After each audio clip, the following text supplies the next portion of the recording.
The COSO framework, we'll see COSO framework, internal controls, and we will discuss ERM.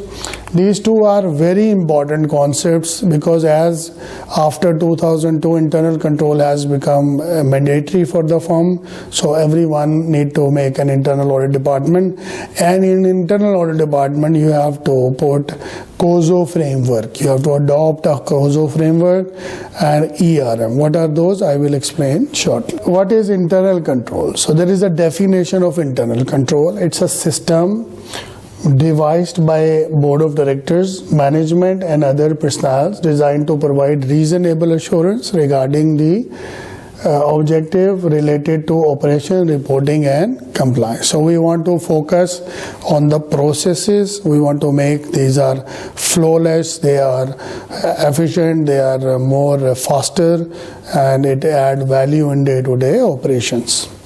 So he says that it's internal audit is internal control is an ongoing process. You cannot say that we achieved to our level. Every day there is a new scenario affected by all people. Also provide reasonable assurance, not absolute assurance. So means having internal audit department in a company does not mean that you have no issues. You may have issues, so it can give you a reasonable assurance, not the absolute assurance. How it works is it has objectives. First they have operational objective, then the reporting objective, right?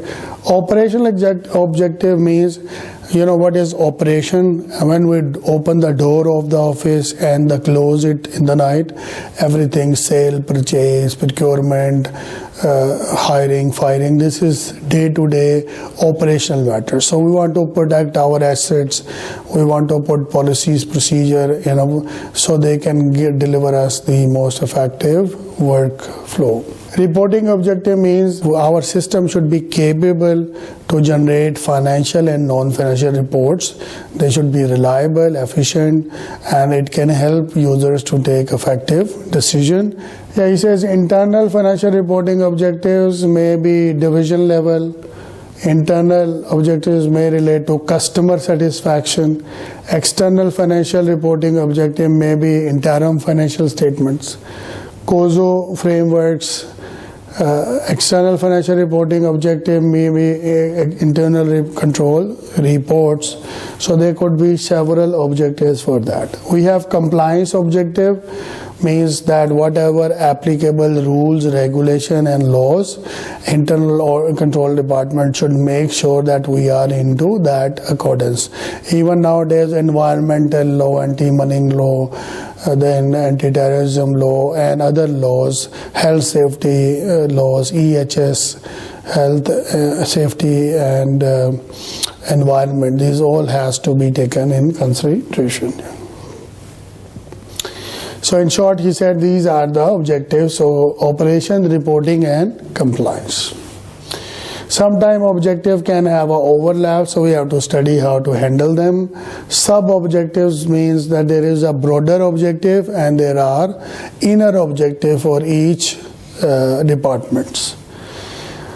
So moving forward, now we will discuss the component of the internal control. So internal control has, you cannot achieve internal control if you don't focus on these components.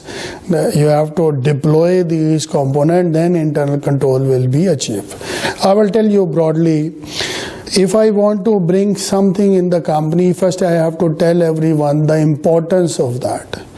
Right? So that is called control environment. Means I have to build up the atmosphere, environment that internal controls are really effective, useful, so take it positively. Management should be committed. There should be an integrity of the management. There should be a proper organizational structure, human resource policies, procedures. That will be the strong part of the internal control, which lies under control environment. So first we have environment, then we have to know that what we want to control, that is a control activity. Then we have to see that once we define what to control, then we gather information and we see how people communicate with each other. Then of course we start monitoring, because without monitoring there is no gain of having systems.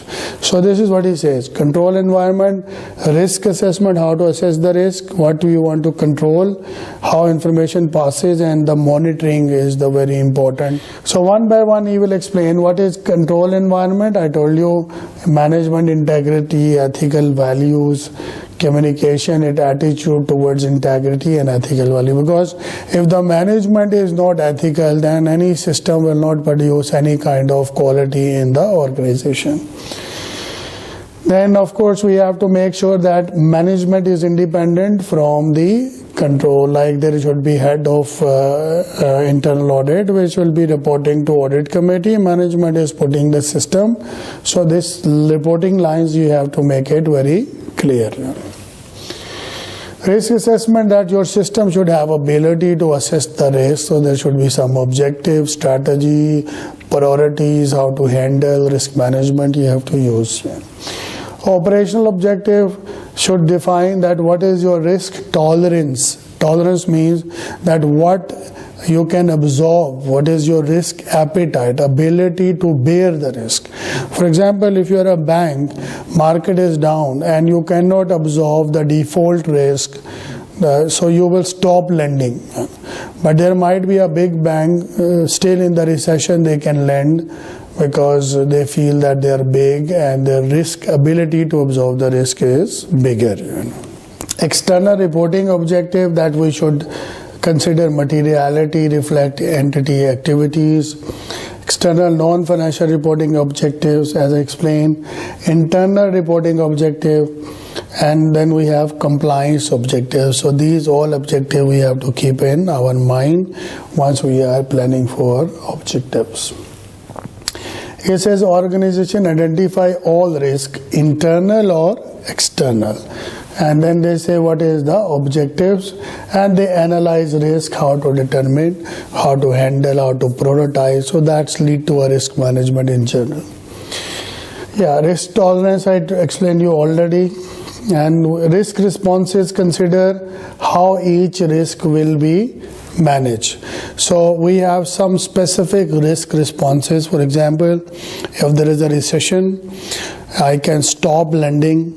So this is risk avoidance. I can share the risk. That is, for example, insurance company, when they insure a ship, sea ship, if they insure alone, so that can be a disaster. So what they do is they combine 4 or 5 insurance company, they share insurance 20%, 30% this way. So yeah, of the ship. So that is risk sharing. So these are certain risk responses that we can have. And what are your preventive controls, detective segregation of duties, how you handle these things? These are important to understand, right? Who approves the transaction, who record it, who authorize, who reconcile. These are the things that you should work on in order to handle a better control activity. Segregation of duty means divide the work into different people. Suppose if I am the one who issue receipt, I am the one who will write in the system, I am the one who go to deposit, and next day I do reconciliation. So that will be a worse system, because we have to segregate the work, divide the work into different people, because 1% fraud we can catch, right, by putting systems. But a lot of people, if they are involved in the process, there are more likely chances that we will get a better value out of the process. So we should put general controls, and we should see that how we inform and communicate between each other, and we should know information should be relevant, it should have quality, it should be timely, it should add value to the users this way. These are some important informations.